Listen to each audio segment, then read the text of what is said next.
Ini pertemuan ke-10 ya baru. Sekitar 6 lagi. Kita harus menyelesaikan dalam waktu sesingkat-singkatnya. Ada informasi dari jurusan.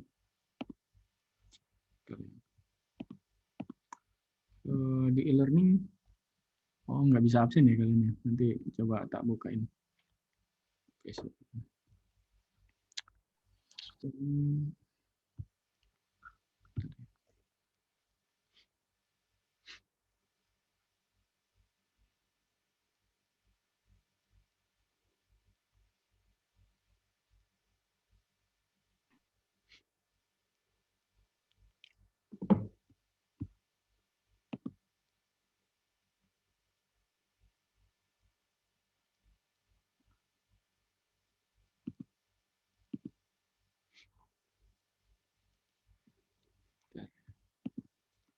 Kemarin belajar query optimization. Cari yang bahasa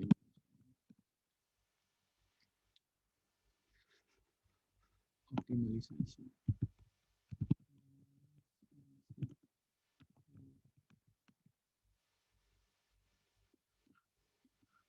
Optimalisasi query.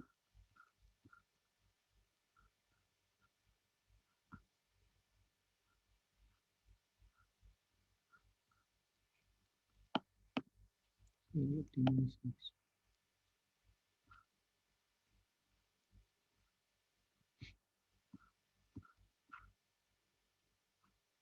Ini. Optimasi query.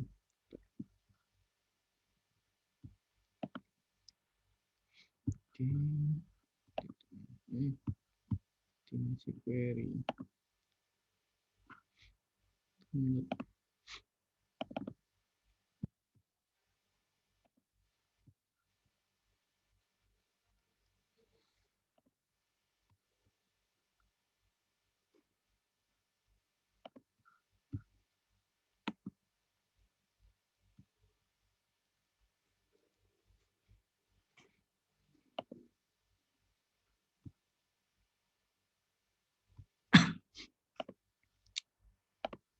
Oke, assalamualaikum warahmatullahi wabarakatuh. Hari ini kita belajar tentang optimasi query.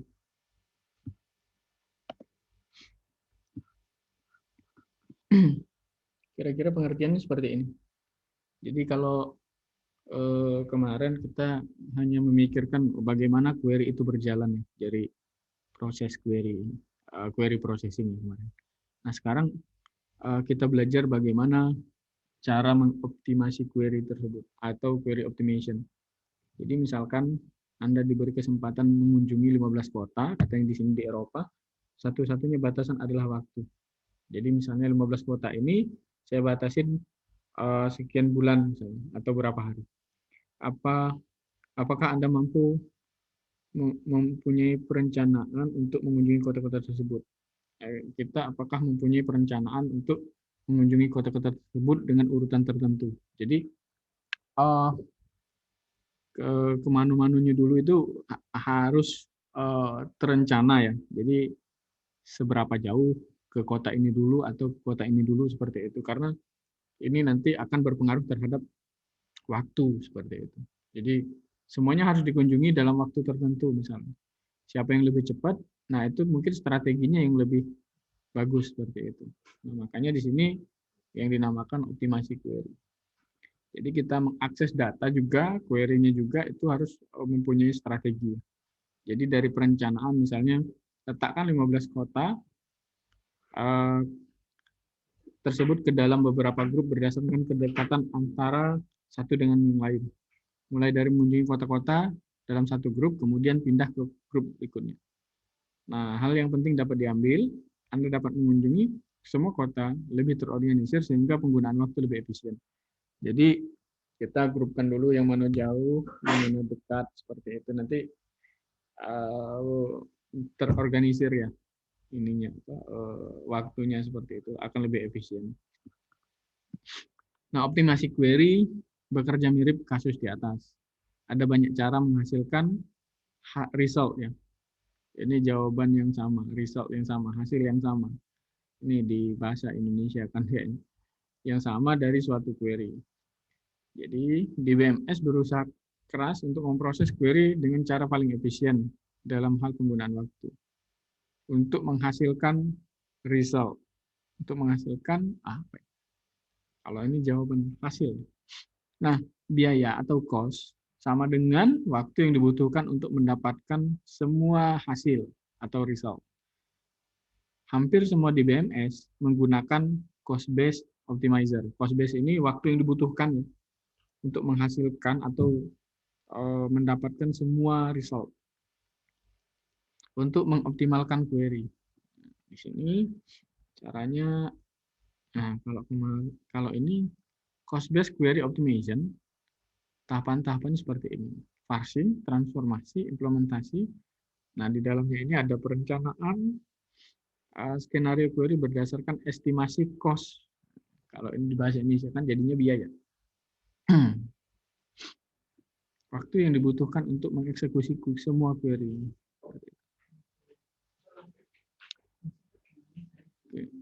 Diagram alirnya seperti ini. SQL, scan, parser, optimizer, interpreter, query processor, kemudian hasil query-nya. Nah, di sini query parser ini ya sama ya kayak query processing kemarin, melakukan validitas dari statement SQL, menerjemahkan ke dalam struktur internal, kalkulusnya kemarin. Query optimizer mencari ekspresi terbaik query expression dari beberapa aljabar expression yang berbeda. Kriteria yang digunakan murahnya biaya, maksudnya waktunya semakin rendah, bukan murahnya biaya, cost-nya semakin kecil. Seperti itu. Code generator atau interpreter menerjemahkan query plan yang dihasilkan oleh query optimizer menjadi query code untuk kemudian dikirimkan ke query processor. Query processor mengeksekusi query code yang didapat dari code generator. Jadi query processor ini memprosesnya. Yang termasuk cost dari physical plan adalah waktu penggunaan prosesor serta waktu komunikasi. Jadi prosesor ini selesai mengeksekusi query itu berapa waktunya seperti itu. Faktor yang paling penting untuk dipertimbangkan adalah proses baca tulis pada storage penyimpanan. Nah, proses baca tulis ini tergantung media penyimpanannya ya, hard disk ya. Kalau pakai SSD cepat tapi umurnya, nah itu juga harus dipikirkan untung dan ruginya seperti itu. Proses baca tulisnya. Karena hal ini adalah action yang paling banyak mengkonsumsi waktu. Jadi kalau hard disknya sudah bad sector kayak harus zaman dulu ya. Jadi lambat seperti itu. Jadi kalau kita pakai SSD cepat ya, loading OS-nya juga cepat seperti itu. Sama dengan ini di query optimizer juga seperti itu. Waktu eksekusi query akan sangat berpengaruh karena datanya tersimpan di hard disk. Beberapa cost yang lain yang masih berhubungan ya ini, nah ini ya operasi-operasinya misalnya join, union, intersection ini sangat berpengaruh.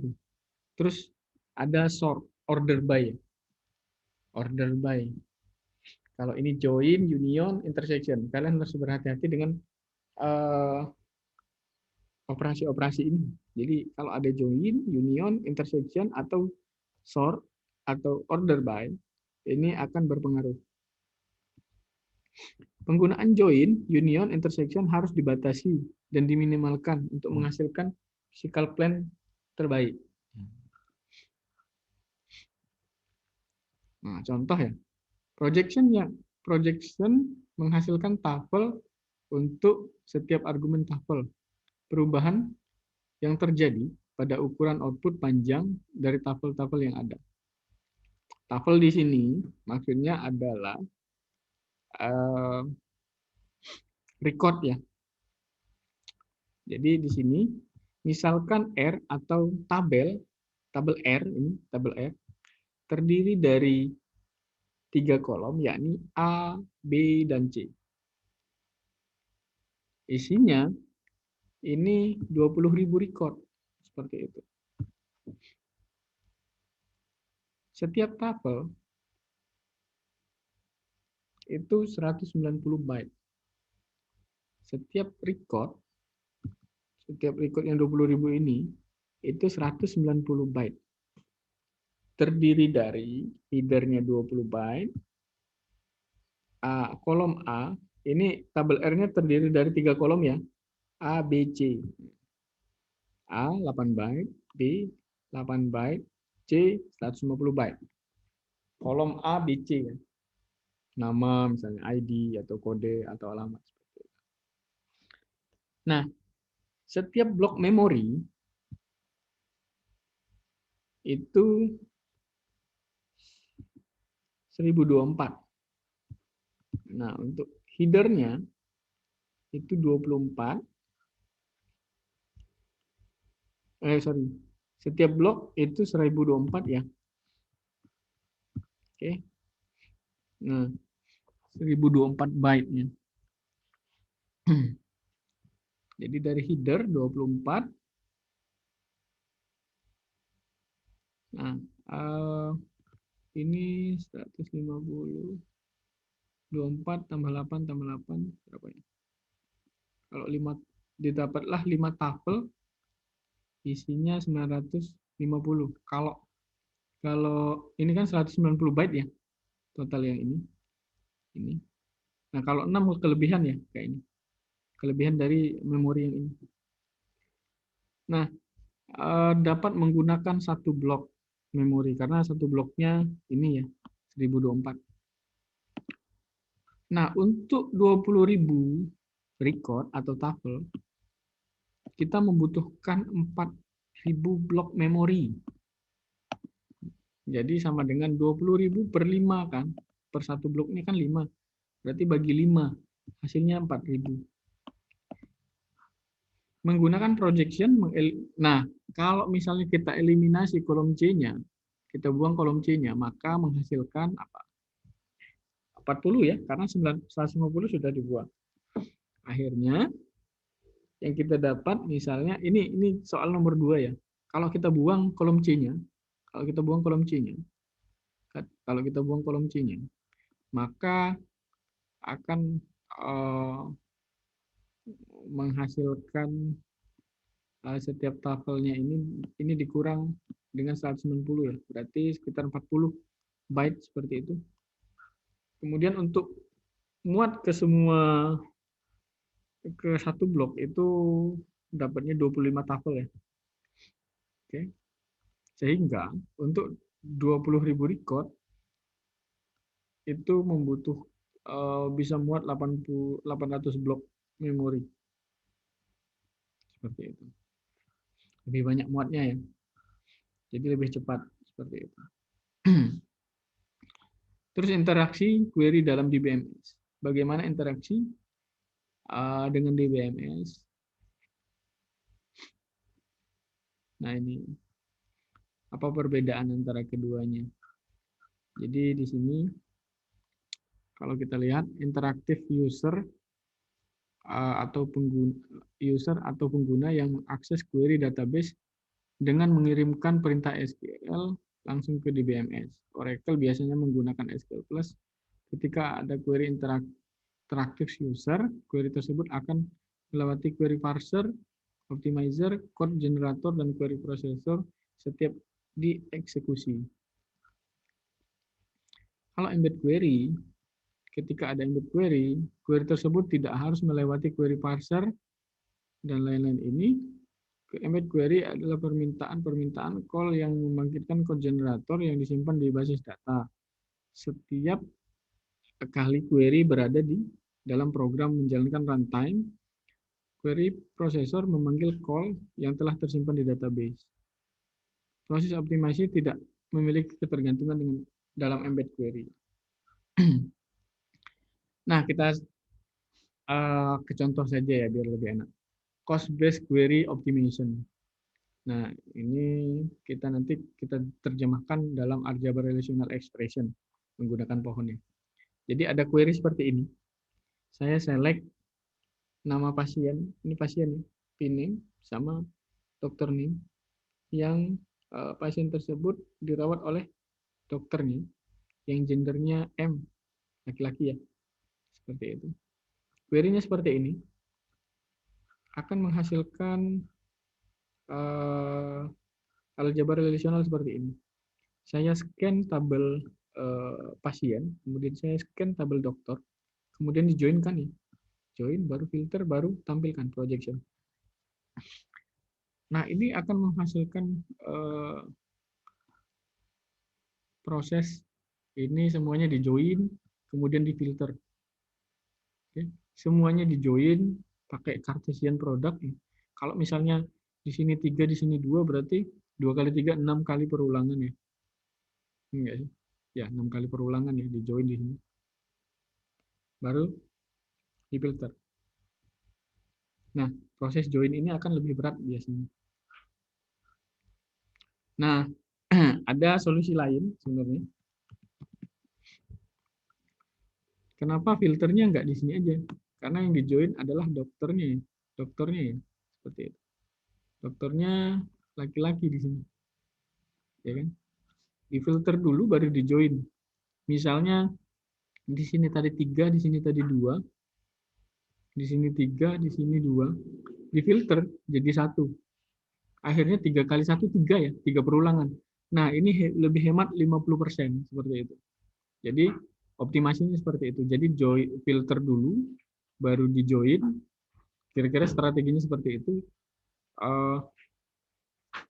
Baru nanti kita lihat perubahannya sekitar 50% katanya. Nah, ini wajar kan kalau misalnya di sini 3, di sini 2, kalau dijoin dulu ini akan 6 kali perulangan. Kalau di sini 3, di sini 2, kalau difilter jadi 1. Bayangkan kalau ketika join hanya butuh 3 kali perulangan seperti itu. Jadi akhirnya ya wajar hampir 50% kecepatannya ya. Jadi strateginya hanya seperti itu. Jadi ini contoh dasarnya. Contoh dasarnya. Nah, nanti mungkin setelah ini kita belajar indexing dulu ya, baru ke transaksi. Karena ini kebetulan query optimization, jadi kalau nggak digabung dengan indexing nanti kurang ini ya, kurang nyambung materinya. Transaksi dulu baru indexing nanti tidak sama sekali nyambung seperti itu.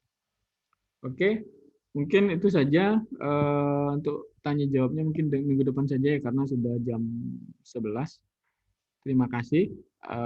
Kita lanjut minggu depan dengan indexing berikut praktek-prakteknya. Assalamualaikum warahmatullahi wabarakatuh. Waalaikumsalam warahmatullahi wabarakatuh. Terima kasih, Pak.